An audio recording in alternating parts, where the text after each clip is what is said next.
everybody, welcome back. Today as well we have got you another video. In this video I'll show you how you can fix Cash App won't let me unlock a card. But before that, please do make sure to like our video, subscribe our channel, and yes, without any further delay, let's get started. So for that matter, all you gotta do is simply open up your Cash App and now tap on this profile icon on top right corner.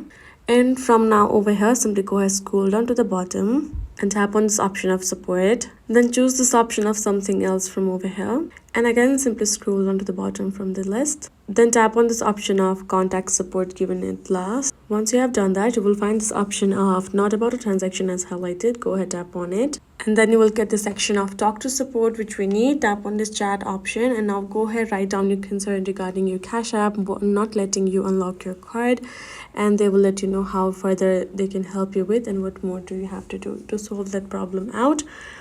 Other than that, these are the steps. I hope this video was helpful to y'all. Thank you so much for watching, and yes, I'll see you guys in our next video.